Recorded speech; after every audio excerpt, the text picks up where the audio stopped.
Warahmatullahi wabarakatuh. Saya Burhan Del Kafi, NIM 102200067, kelas Hukum Ekonomi Syariah SMD, jurusan Hukum Ekonomi Syariah, Fakultas Syariah, Institut Agama Islam Negeri Ponorogo. Saya di sini akan mempresentasikan makalah tentang sejarah Qawaid al-Fiqhiyah. Di sini saya akan membahas pengertian Qawaid al-Fiqhiyah, sejarah Qawaid al-Fiqhiyah, dan faktor kemunculan Qawaid al-Fiqhiyah. Yang pertama, pengertian Qawaid al-Fiqhiyah. Qawaid al-Fiqhiyah merupakan kata majmuk yang terbentuk dari dua kata, yakni kata qawaid atau kaidah dan fiqhiyah. Kata tersebut memiliki arti tersendiri. Secara etimologi, qawaid merupakan bentuk jamak dari kata kaidah yang berarti asas, landasan, dasar atau fondasi sesuatu, baik yang bersifat konkret, materi atau indrawi seperti fondasi bangunan rumah, maupun yang bersifat abstrak, non-materi dan indrawi seperti usuluddin atau dasar agama. Kemudian kata fiqhiyah berasal dari kata fikih.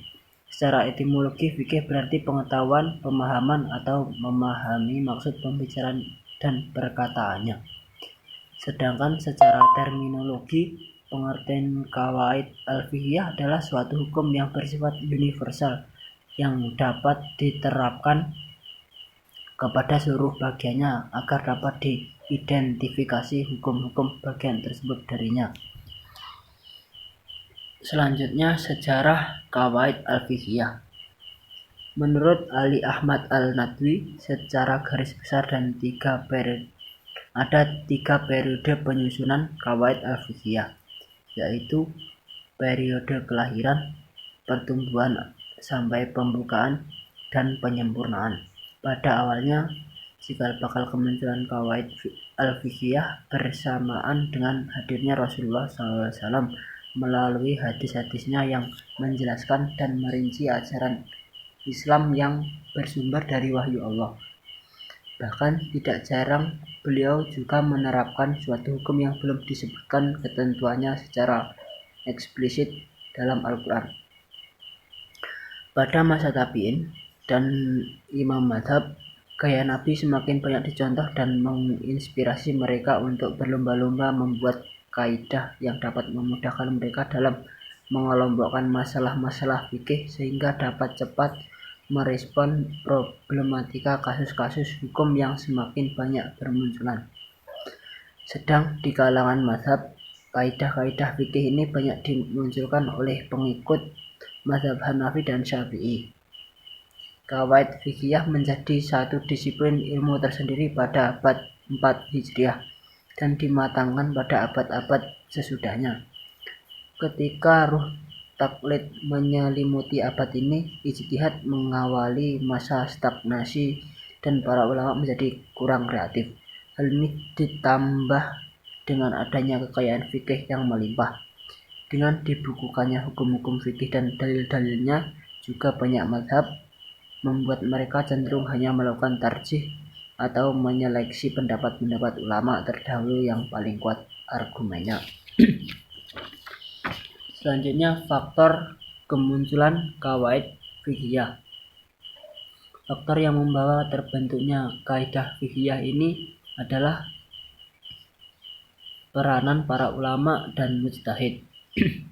Golongan ini memainkan peranan mereka menggunakan akal pikiran berdasarkan ilmu dari para sumber perundangan, selaras dengan konsep syariat yang sesuai dilaksanakan tanpa mengira masa dan tempat.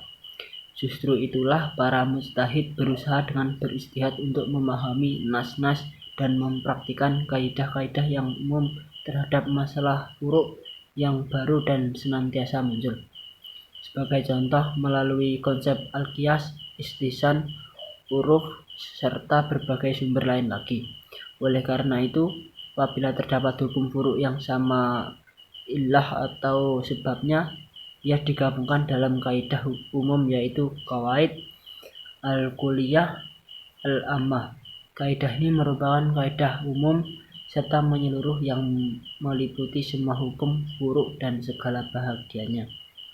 Walaupun dalam rangka ijtihad terdapat dalil-dalil yang bersifat zani yang diperselisihkan dalam kalangan ulama dan para mujtahid. Namun mereka semua bersatu dan sepakat berusaha ke arah yang terbaik demi mencari keridhaan Allah Subhanahu wa taala. Dari pernyataan berikut dapat disimpulkan bahwa sejarah perkembangan kawaid al-fiqhiyah dibagi ke dalam 3 fase, yaitu fase pertumbuhan dan pembentukan, fase perkembangan, dan fase penyempurnaan dan kematangan. Dari fase-fase tersebut dapat kita ketahui bahwa kawaid al-fiqhiyah terbentuk menjadi sebuah disiplin ilmu tersendiri secara berangsur-angsur. Di samping itu, dalam pembuatannya para fuqaha membentuknya secara bertahap. Pada awalnya hanya berupa pemikiran tentang suatu persoalan. Kemudian setelah pemikiran tersebut mantap, baru mereka bentuk menjadi sebuah kaidah. Cukup sekian presentasi dari saya. Apabila kurang lebihnya mohon maaf. Assalamualaikum warahmatullahi wabarakatuh.